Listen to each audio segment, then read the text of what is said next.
Hey y'all, we are taking off on another Airstream trip. Actually, this weekend is an Airstream owner's workshop.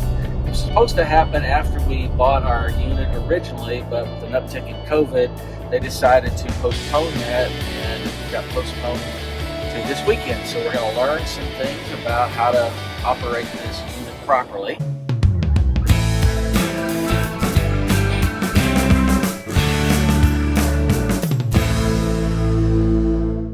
We did have a little bit of trouble when we started off this morning. We were getting ready to hook up the trailer. We went to lift it up onto the hitch and nothing. No power, no way to turn on the refrigerator to turn it over to propane. And so it turns out they probably had a breaker or something that went out because of all of the power outages due to the snowstorms. They meaning the storage place. They meaning the storage place. Yeah, I don't think it's supposed to be coming out like that. So yeah, snowstorms in Texas, that's another weird thing. But anyway, we were able to get our power turned on by plugging into the truck. We learned that the last time that we didn't have battery power. So anyway, here we are with our Chrome home, headed out for our new owner's workshop. We're going to document this weekend and tell you some of the things that we learned or maybe relearn. Well, we just stopped at Buc-ee's in Madisonville and we were able to get our propane refrigerator turned on, so that's awesome. So we should have a cold refrigerator when we get there. And I also talked to the RV storage place and they did confirm that a breaker had been flipped. Fortunately, the battery charges itself back up whenever we're hooked to the truck.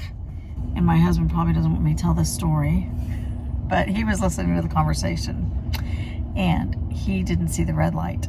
And I had to tell him to stop at the red light, which he did do on a dime, pulling the Airstream. We did have a mess to clean up when we got inside, but not too bad.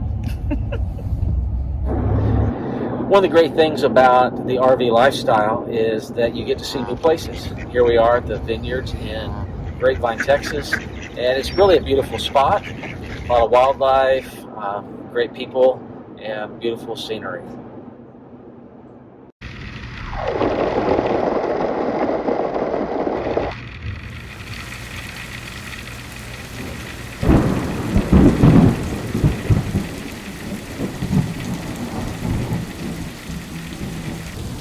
All of this is from that storm that came through.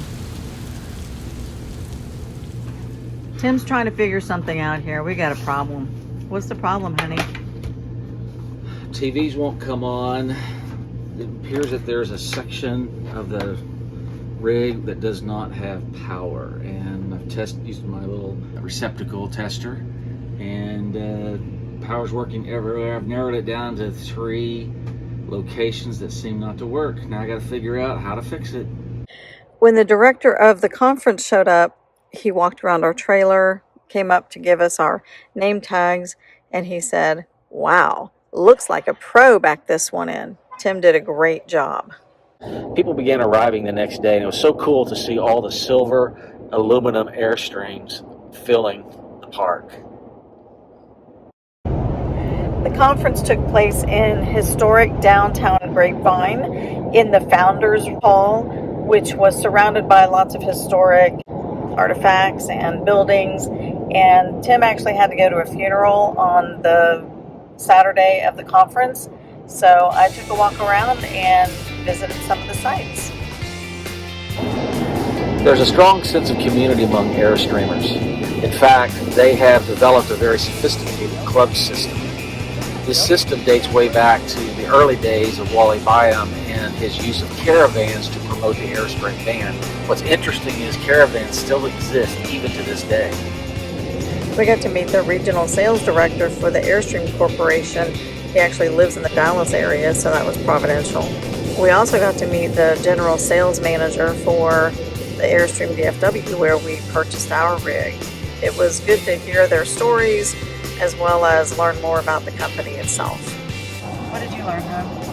I learned there's a lot of stuff I could buy to make this easier and better, and I would go broke doing so.